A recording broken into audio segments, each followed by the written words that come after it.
The Submariner is one of the most popular watches in the world, and for good reason. It's versatile and essentially life-proof, and if you wanted one in steel, for the longest time the only options you had were with a black dial, with or without the date window. And all that changed about 20 years ago, and so now there are 3 different generations of a steel Submariner with a date, but with a green bezel. Given that there are 3, which one represents the best value for money?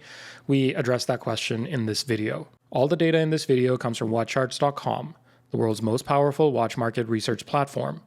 Visit our website to understand high-level watch market trends, get up-to-date pricing on over 26,000 watches, and track the value of your collection. Also, if you're interested in buying and selling among fellow collectors, then we invite you to visit the WatchCharts marketplace at marketplace.watchcharts.com. The first green bezel Submariner Date was the Kermit, as nicknamed by the collector community. The reference 16610LV released in 2003 to mark the 50th anniversary of the release of the original Submariner back in 1953. This was a 40mm watch with a black dial, but with an aluminum insert on the bezel that, instead of the standard black, was green. That was succeeded by the Hulk, which was released in 2010 and featured the new style of case with far more muscular lugs and the reference 116610LV, and also swapped out the dial to be green sunburst and upgrade the bezel insert from aluminum to ceramic. In 2020, this was finally replaced by the Starbucks reference 126610LV, which kept the green bezel but took the dial back to being black. And all 3 versions kept the date window, but then the Starbucks also upsized the watch finally from 40mm to 41mm, but in doing so slightly changed the profile of the lugs so it looked more like the 5-digit neo-vintage references rather than the more muscular looking sort of stance of the first generation of the 6-digit Rolex references. And the first thing that is interesting to comment on is that the Starbucks and the Hulk, while both have ceramic bezels, when the Starbucks was first launched, did in fact have the same bezel color. However, in 2023, so essentially last year, they changed that to update the color to be much more similar to the green color on the Kermit. Here you can see the 2 side by side. The Mark I, which was produced from 2020 to 2023, is on the left-hand side, and the color on the bezel is much more similar to the Hulk, whereas the Mark II, which is now currently in production, is far more similar to the Kermit. So for the purposes of this comparison, we will not be differentiating between these 2 versions because there's not always an easy way to do that. In fact, because Rolex never announced this change publicly, even most people may not necessarily know if they have one or the other. But of course, this represents 3 different takes on the green bezeled Submariner Date look. Of course, the most distinctive of these is probably the Hulk because it has that added green sunburst dial, whereas the other 2 are more sort of in the same bucket with the black dials, and you can kind of see a more through line from the 16610LV into the 126610LV.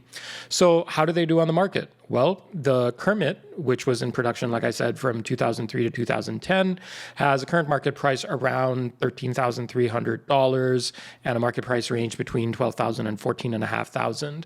And the price history trend for this watch for the last 3.5 years shows that it peaked at over $21,000, but is currently sitting just above $13,000 and has been on a steady decline ever since the market peaked in early 2022. In fact, it's lost nearly 10% of its value over the last year.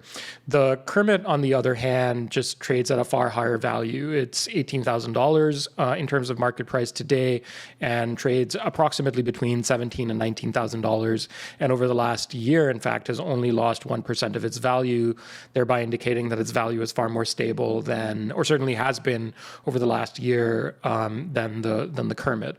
And then lastly, the Starbucks, which retails for $10,800, but currently trades for $14,500, has lost about 7.5% of its value, and experienced a peak that was not quite as high as that experienced by the Hulk, but nevertheless peaked out at about $24,000 and today is about $10,000 less than that. You can also see that for most of especially the second half of 2022 and then up until the start of 2024, the Kermit and the Starbucks both traded at about the same value, whereas now the Kermit for most of this year has been at a value that is at a market price that is lower than that of the Starbucks. So given these price trends and given this sort of general overview of what the watches look like, and given their relative ages and the fact that they have been, around in the market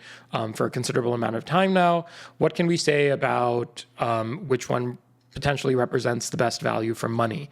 My pick out of these three is the Kermit, the 16610 LV, and that's for a number of reasons. First, of course, is that it's just the least expensive option, and also has the distinction of being the first watch with the green bezel, and is actually the watch that marked the 50th anniversary of the Submariners launch in 1953. And so in that sense, no matter how many additional variations or versions or subsequent versions of the green bezeled Submariner they may end up being, and of course these are all in steel, there may end up being, the Kermit will always be the first one.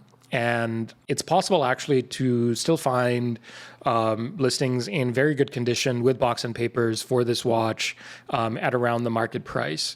In fact, here's a listing from eBay for $12,999 from a dealer who has a considerable amount of positive feedback, including box and papers that is from 2005. So it's sort of closer to the start of the release window, but not. It's 7 years, and so even the oldest ones are not going to be more than 20 years old at this point. And I think for that amount of money, which is of course still more than the retail price of a Starbucks, I think on the secondary market, if you were looking to buy one of these with a green bezel, is probably your best bet. Of course, if you have the ability and you have the confidence to know that you could buy one of these watches or any Rolex for that matter at retail, then of course the Starbucks at $10,800 is what Rolex thinks that watch is worth, and certainly on the primary market would represent the no-brainer option. On the secondary market, just the fact that the prices are what they are, I think the Kermit is the best option.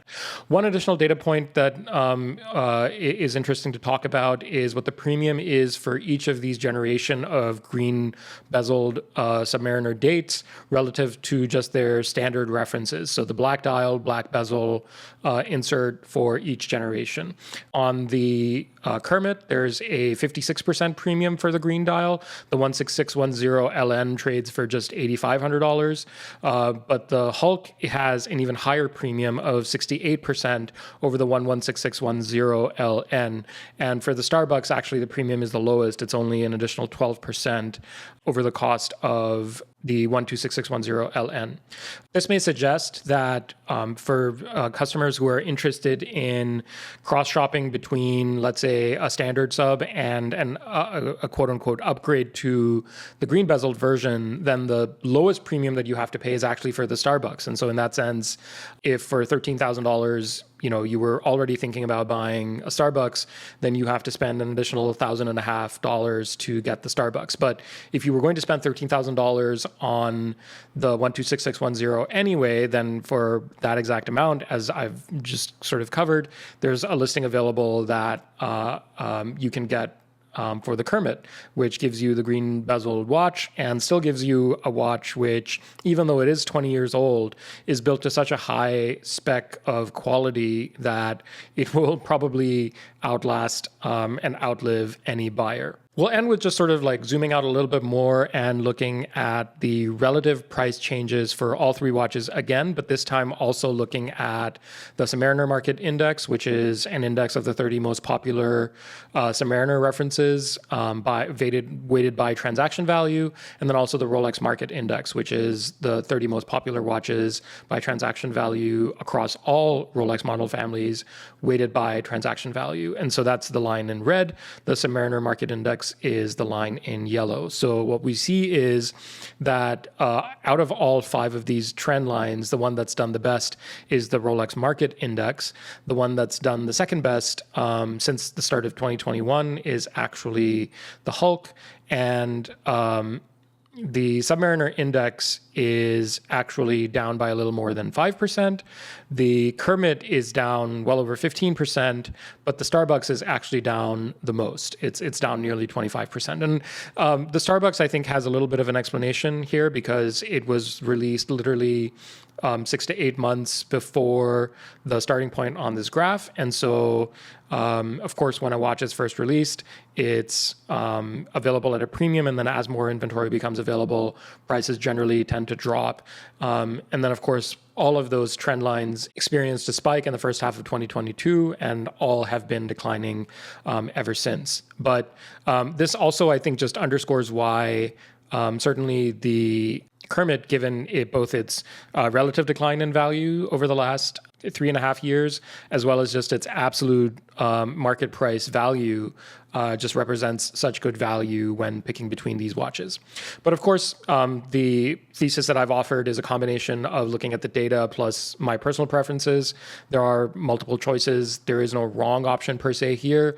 And depending on how your decision matrix is weighted for the different factors, value for money, aesthetics, design, history, you may end up picking a different green Submariner. If your pick would be different, or even if you would also pick the Kermit, let us know in the comments below which one would be your choice and your reasons for doing so. We hope you found this interesting and insightful. Thanks as always for watching.